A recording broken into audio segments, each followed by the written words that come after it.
अस्सलाम वालेकुम, welcome to my channel. वालेकुम अस्सलाम का कमेंट लिख लें, फिर वीडियो देखेगा। वीडियो अच्छी लगे तो लाइक भी कर दीजिएगा। पिछली वीडियो में मैंने इस फ्रॉक की कटिंग की थी, जहाँ पे इसको फिनिश किया था, वीडियो को वहीं से स्टार्ट कर रही हूँ। कुछ भी मैंने आगे पीछे नहीं किया है, वहीं का वहीं पड़ा हुआ है। तो अगर मेरे चैनल पे कोई नया आया है जिसने ये वीडियो नहीं देखी है, जिसमें मैंने इसको step by step her cheese clear करके इसको कटिंग करना फ्रॉक को बता दिया था, तो वह लिंक जो है ना, वो ऊपर मैं आई बटन में भी दे दूँगी और इसी वीडियो की डिस्क्रिप्शन में भी डाल दूँगी लिंक, ताकि आप वहाँ से जाके तो बाद में ये वीडियो देख के तो आप उसकी कटिंग वाला वीडियो भी लाज़मी देख लीजिएगा। अच्छा जी, सबसे पहले हमने ये करना है कि यहाँ जो है हम चोना डालेंगे। चोना डाल के हमने सब चारों पीसेस के साथ ये वाले पीस को अटैच कर लेना है। मशीन का टांका जो है आपने इस तरह से फुल कर लेना है। फुल टांका करके आपने 2 सिलाइयाँ यूँ लगानी है और बैक साइड के दोनों धागे पकड़ के तो आपने उसको खींच के तो इसमें चोना डालनी है। चौनट हमने इतनी चौड़ाई में डाल लेनी है कि हमारा ये वाला पोर्शन जो है ये पूरा हो जाए, और फिर हम इसके ऊपर रख के तो यहाँ हम सिलाई लगा देंगे। फिर 2 पीस को आपने इस तरह से रखना है कि ये भी साइड सीधी है और ये भी साइड सीधी है, और दोनों जो उल्टी वाली साइड्स हैं वो अंदर रख लेनी है आपने। इसी तरह से हम दूसरे की भी तय लगाएंगे, ये आपने बहुत ख्याल रखना है। अगर इसको यहाँ पे आपने उल्टी तय लगा दी और उल्टे सीधे इस तरह से ये पीसेस रख दिए तो आपकी कटिंग जो है वो गलत हो जाएगी और ये उल्टा हो जाएगा, ठीक है।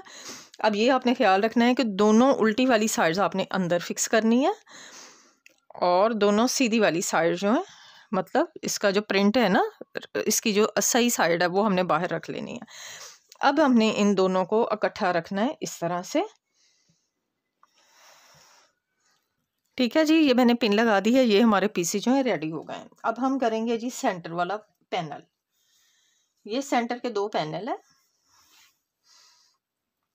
यहाँ अपने बड़े टांके की सिलाई लगानी है जिस तरह से हमने यहाँ लगाई है, और बिल्कुल हल्की हल्की चौनट हम यहाँ साइड्स के ऊपर जो है यहाँ हल्की हल्की साइड पे रखेंगे। इतनी चौनट आनी चाहिए है कि हमारा ये वाला पीस जो है यहाँ पे फिक्स आ जाए। ये देखें, ये सिर्फ इतना सा ही पीस है और यहाँ हल्की हल्की सी चौनट आएगी और ये पीस हमारा यहाँ पे अटैच हो जाएगा। इसमें चौनट डालने का तरीका ये है कि ये देख लें, मैंने 2 सिलाई लगा दी हैं। बिल्कुल किनारे के साथ साथ रख के आपने सिलाई लगानी है। ये ना हो कि आप बहुत चौड़ी सी और बाहर वाली साइड पे सिलाई ले आएँ, और इसकी कॉर्नर भी देख लो, बिल्कुल ऐसे ही आपने सिलाई लगानी है। लेकिन जब हमने इसका धागा खींचना है, इधर वाले धागे से इस साइड पे चौनट डालेंगे, इस साइड से धागा खींचेंगे तो इस साइड पे चौनट डालेंगे। एक ही साइड से धागा पूरा नहीं खींचना आपने। ये देखें, पीछे वाली साइड के मैंने 2 धागे पकड़े और यहाँ मैंने थोड़ी सी चौनट डाल दी, और चौनट मैंने इस एरिया में थोड़ी थोड़ी डालनी है, यहाँ सेंटर से थोड़ा सा हट के। ये देखें, अब यहाँ से मैं नाप रही हूँ, ये देखो ये बराबर हो गया। इसी तरह से मैं इस साइड से भी चौनट डालूंगी, जितना बराबर हो जाएगा तो इसको हम पूरा पूरा बराबर के चौनट डाल लेंगे। अब चौनट डालने के बाद इस कपड़े को हम इस तरह से पकड़ेंगे, यहाँ कॉर्नर के ऊपर रखेंगे, ये वाला बिल्कुल कॉर्नर, और फिर इस साइड से हम यहाँ से सिलाई लगाना स्टार्ट करेंगे। इस साइड से हम सिलाई पहले यहाँ तक लेके आएंगे। यहाँ से कॉर्नर आपने किसी भी पिन के साथ अटैच कर लें, अगर आपसे कॉर्नर जो है वो स्लिप होने का खदशा है। ये देखें, इसको कॉर्नर को पिन लग गई। अब आराम से ये वाली साइड हम इस साइड रख के सिलाई लगा देंगे और इस साइड को पकड़ के इस साइड पे सिलाई लगा देंगे। ये देखें, बहुत इजी है, कोई मुश्किल नहीं है। ये देखो ऑटोमेटिकली आपका सिलाई लगता जाएगा, ठीक है जी। अब ये भी हमने अटैच कर लिया है। अब हमने इसके साथ रख के जो हमने दूसरी साइड वाले इसके पीसेस रेडी किए हैं वो पहले लगाएंगे। ये देखें, ये जो हमने रेडी किए हैं, अब हमने इसकी कॉर्नर की सबसे पहले हमने कटिंग करनी है, ताकि ये वाला हमारा पूरा पार्ट जो है ये एक जैसा आ जाए। यहाँ से तकरीबन 3 इंच के गैप के ऊपर रख के मैं इस तरह से इसका कॉर्नर कट कर दूंगी। ये देखें, ताकि ये पूरी की पूरी लाइन जो है इस तरह से सीधी हो जाए।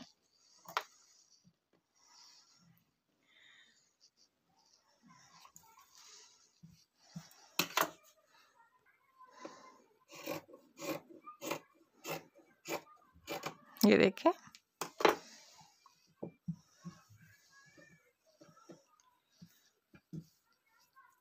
इसकी कटिंग का मकसद है कि ये देखें, हमारा ये वाला जो पीस है ये जब हम लगाएंगे तब ये देखो ऐसे पूरा आएगा, ठीक है। अब आपको अच्छे से समझ आ गई है।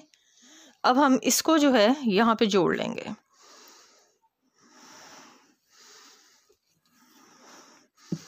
ये देखें, अब आपको ये भी समझ आ जाएगी कि कौन सा पीस हमने इस साइड लगाना है। ये देखो ऐसे लगाएंगे, यहाँ सिलाई,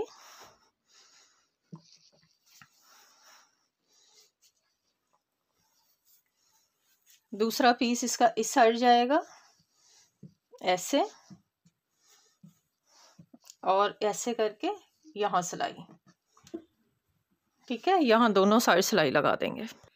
ठीक है जी, अब देखो दोनों चीज़ें हमने जोड़ ली हैं। अब हमने यहाँ पे चौना डालनी है, बिल्कुल जैसे हम यहाँ पे चौना डाली है वैसे ही हमने यहाँ पे चौना डालनी है, और बिल्कुल हल्की हल्की सी हमने इसके सेंटर के पास ला के यहाँ पे हल्की सी चौना डालनी है। बाकी हमारा जो है ये पीस यहाँ पे पूरा आ जाएगा। ठीक है, बिल्कुल ऐसे गैर मामूली सी हल्की सी, कि सिर्फ एक फील हो साइड्स पर। ऐसे चुन्नट डालने के बाद बिल्कुल हमने इसको वैसे ही जोड़ना है जैसे हमने पहला ये वाला पैनल जोड़ा है ना, बिल्कुल सेम टू सेम वैसे ही हम इसका सेंटर जो है यहाँ पे पिन लगा लेंगे, और फिर इस साइड भी सिलाई लगा देंगे। यहाँ से सिलाई शुरू करेंगे, बिल्कुल आपने सुई जो है कॉर्नर पे लेके आनी है, कॉर्नर से सुई आपने नीचे ही रखनी है, और इस कपड़े को आपने इस साइड पे घुमा देना है। ठीक है, हाँ जी, हमने जो है पूरे के पूरे पीसेस जो है आप जोड़ लिए हैं। इसको मैंने तय लगा ली है, इसकी खुली वाली साइड मेरी तरफ है, और इसको भी हमने इसके ऊपर रखना है। और अब हमने आर्म होल की कटिंग करनी है। यहाँ से इसको बिल्कुल एक जैसा रखें ताकि एक ही जगह पे हो, और जो भी कोई एक्स्ट्रा थोड़ा बहुत कपड़ा है उसको ऊपर वाली साइड पे करें। नीचे से भी बिल्कुल आपने एक तरह से रख के कपड़े को सेट कर लेना है, ताकि जब लास्ट में हम इसके घेरे की भी कटिंग करें तो कपड़ा जो है वो बिल्कुल आपका इस तरह से सेट हुआ। ठीक है, ये देखें 12 इंच जो है मैंने तीरे पे निशान लगाया है, फिर मैंने आर्म होल का लगाया है, और 16 इंच जो है वो मैं चेस्ट का साइज़ रखूँगी। ठीक है, लंबाई भी बता देती हूँ ताकि आप लोगों को इजी रहे। 7 इंच लंबाई के ऊपर मैंने इसको कटिंग किया है। हमने थोड़ा लूज़ शोल्डर ही रखना है, बहुत ज़्यादा तंग नहीं बनाना है, क्योंकि फ़्रॉक का जो है ना वो स्टाइल ही इस तरह का है कि आपने इसका आर्म होल जो है वो छोटा कट नहीं करना है, वो थोड़ा सा बड़ा होगा तो वो प्यारा लगेगा। ठीक है जी, अब ये देखो यहाँ मेरी सिलाई का मार्जिन है, और ये पूरा 8 है, और ये 16 इंच की जो है ये ऊपर से चेस्ट का साइज़ आ जाएगा। अब मुझे कोई कटिंग करने की ज़रूरत नहीं है। अगर तो यहाँ से थोड़ा सा कपड़ा भी एक्स्ट्रा होता तो फिर मैं हल्की सी साइड से कटिंग कर देती। अब मेरी सिलाई सिर्फ़ और सिर्फ ऐसे आएगी, सीधी की सीधी ऐसे, बस कुछ भी नहीं करना है, पूरे का पूरा ही है। अब हमने ये जो एक्स्ट्रा थोड़ा सा कपड़ा रखा था ताकि हम लास्ट में इसकी कटिंग करें, ताकि फ़्रॉक की जो भी फिनिशिंग है वो ख़राब नहीं हो, इसलिए हम जो साइड की कली जब भी डालें इसको थोड़ा सा अपने बड़ा ही कट करना है। इससे इसका लास्ट में जब हम शेप देते हैं तो ये बहुत अच्छा और ख़ूबसूरत हो जाता है, और नीट भी हो जाता है। ये देखें इस तरह से। अब आपने इसके सिंपल सादे हमने बाजू कटिंग करने हैं। फ्रंट वाली साइड को थोड़ा सा हम एक्स्ट्रा कटिंग कर सकते हैं। अगर आपने इसके ऊपर किसी किस्म की भी कोई लेस वगैरह नहीं लगानी है तो आप इस तरह से आपने ज़रूर करना है। सारी सिलाइयों के ऊपर आपने एक एक सिलाई रख के लगानी है, इसको बिल्कुल ऐसे नहीं छोड़ना है। ठीक है, इसका सादा गोल गला बनाएं। ये देखें जब इस तरह से आएगा, ये मैं आपको इसका लुक दिखा रही हूँ। ये देखें, ये पहना हुआ इतना खूबसूरत लगेगा कि रेडीमेड टॉप जिस तरह के होते हैं, इतने महंगे महंगे टॉप आप बाज़ार से लेती हैं तो ये इतना रेडीमेड स्टाइल लगेगा कि लोग आपसे पूछेंगे कि आपने इसको कहाँ से लिया है। ये इतना प्यारा इसका लुक बनता है। अच्छा, अगर आप चाहें तो इसके ऊपर हल्की फुल्की सी एम्ब्रॉयडरी भी करवा सकती हैं। गोल गला बनाएं, सादा बाजू लगाएं, साइड की बिल्कुल सीधी सिलाई है, घेरे की सादी फोल्डिंग है। तो चले मैं आपको जो है इसको मुकम्मल लुक जो है अब स्टिच किया हुआ दिखा दूँ। इस तरह से जो है जी मैंने जो है इसके ऊपर हल्की सी, बिल्कुल हल्की फुल्की सी जो है एम्ब्रॉयडरी करवा ली है, और मैं इतना हैरान हुई हूँ जब मैंने इस एम्ब्रॉयडरी को किसी को दे के भेजा कि मुझे ये बाज़ार से करवा दें, तो मैं तो प्राइजी सी देख के ना तो परेशान हो गई हूँ कि बिल्कुल मैंने उसको कहा कि सिंपल मुझे दाना दाना सा ना इस तरह का बस ये चाहिए है।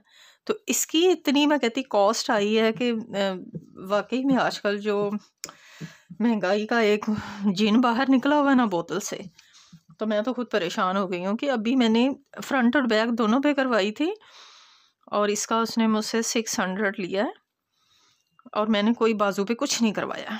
ठीक है, अब मैं इसको स्टिच करूँगी।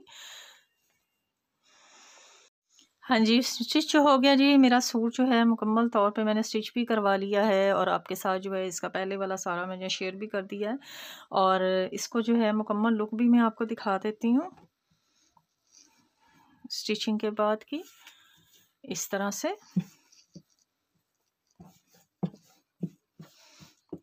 सादा गोल गले पे मैंने पाइपिंग लगाई है, बैक के ऊपर फटी बनाई है क्योंकि गले में ज़्यादा बड़े नहीं बनाती हूँ बेटी के, तो इसलिए फिर सर निकलने का जो मसला होता है ना, तो फिर मैं इसलिए बैक के ऊपर छोटी सी पट्टी लाजमी बना देती हूँ।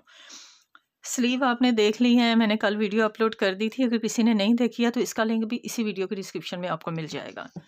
ठीक है जी, ये मुकम्मल सूट आप देख लें। ये इसका बिल्कुल सिंपल ट्राउज़र है।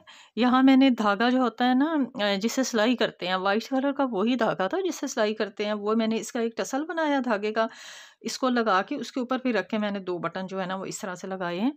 तो आप लोग भी चाहें तो इस तरह से बना के लगा सकती हैं, अदरवाइज़ ना भी लगे तो कोई मसला नहीं है। लेकिन एक लुक जो होता है ना वो हमने जो है क्रिएट करके देना होता है कस्टमर के लिए भी या आप लोगों के लिए भी, तो उसको जो है हम लोग इस तरह से फिर थोड़ा बहुत कुछ ना कुछ कर लेते हैं। ठीक है जी, उम्मीद है आज की वीडियो आपको अच्छी लगी है और आप इसको ज़रूर ट्राई करेंगे। मैं कहती हूँ सिला हुआ भी और माशाल्लाह से पहना हुआ भी बिल्कुल रेडीमेड लुक लग रहा है, ज़रा भी नहीं लग रहा है कि ये घर का स्टिच किया हुआ है। ठीक है, नेक्स्ट वीडियो तक के लिए इजाज़त दें। अल्लाह हाफिज़।